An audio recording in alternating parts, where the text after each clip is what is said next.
নমস্কার। অ্যাস্ট্রো বার্তা উইথ পল্লবীতে আপনাদের প্রত্যেককে স্বাগত জানাই।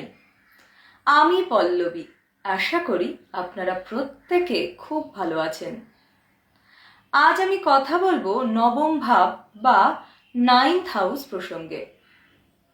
বৈদিক জ্যোতিষে নবম ভাবকে বলা হয়েছে ভাগ্যভাব। যখন আমাদের জীবনে আমরা সমস্ত কিছু করে ফেলি, তখন আমাদের প্রয়োজন পড়ে ভাগ্যের। সেই ভাগ্য আমাদের সাপোর্ট করবে কি করবে না তার বিচার করা হয় এই নবম ভাব থেকে। এই ভাবটি থেকে আমাদের পিতার বিচার করা হয়, এই ভাবটি থেকে আমাদের গুরুর বিচার করা হয়, এই ভাবটি থেকে হায়ার এডুকেশন এবং স্পিরিচুয়াল এডুকেশনের বিচার করা হয়, এই ভাবটি থেকে লং ডিস্টেন্স ট্রাভেলের বিচার করা হয়। চলুন জেনে নিই কোন গ্রহ এইভাবে ঠিক কী ফলাফল দিয়ে থাকে। রবি যখন কোনো জাতক বা জাতিকার নবম ভাবে অবস্থান করে, তখন সেই জাতক বা জাতিকা হায়ার এডুকেশনে সফলতা পেয়ে থাকেন। এদের মধ্যে নেতৃত্ব প্রদানের ক্ষমতাও যথেষ্ট বেশি দেখতে পাওয়া যায়। এরা বেশিরভাগ ক্ষেত্রেই পিতার সাপোর্ট পেয়ে থাকেন।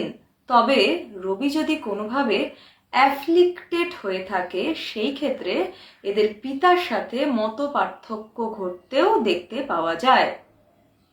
এবারে চলে আসি চন্দ্রের প্রসঙ্গে। চন্দ্র নবম ভাবে একজন জাতক বা জাতিকার মধ্যে ভ্রমণের প্রতি অত্যন্ত আগ্রহ বাড়িয়ে তোলে। এছাড়াও এটি উচ্চ বিদ্যা এবং যে কোনো গবেষণামূলক বিদ্যাতে যথেষ্ট সফলতা দিয়ে থাকে। মঙ্গল যখন নবমভাবে অবস্থান করে, তখন জাতকের মধ্যে যথেষ্ট সাহস এবং উদ্যম থাকলেও এরা ভাগ্যের সহায়তা খুব বেশি পান না। এদের মধ্যে উগ্রতা বাড়তে দেখতে পাওয়া যায়। বুধ নবমভাবে একজন জাতক বা জাতিকাকে অত্যন্ত বাগ্মী করে থাকে। এছাড়াও এরা যথেষ্ট ভালো লেখক বা লেখিকা হয়ে থাকে। এদের উচ্চ বিদ্যাতেও সফলতা বাড়তে আমরা দেখতে পাই। এবারে চলে আসি বৃহস্পতির প্রসঙ্গে।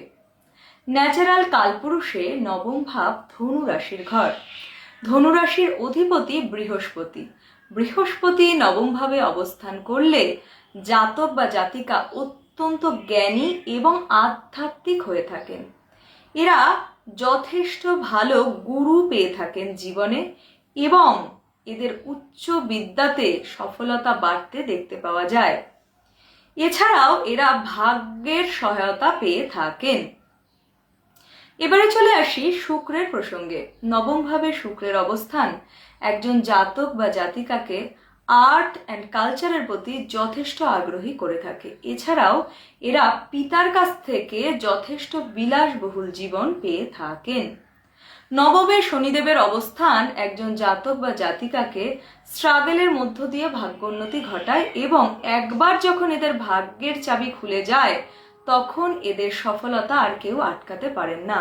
এরা যথেষ্ট সৎ এবং আধ্যাত্মিক মানসিকতার মানুষ হয়ে থাকেন।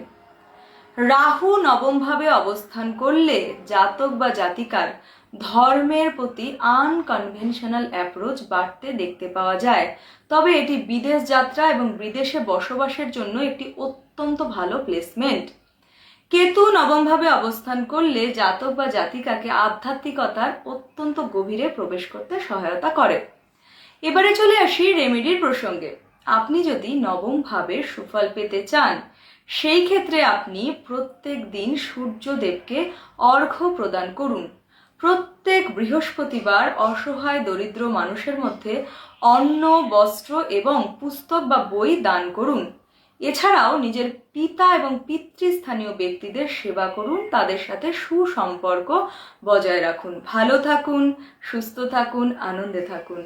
নমস্কার।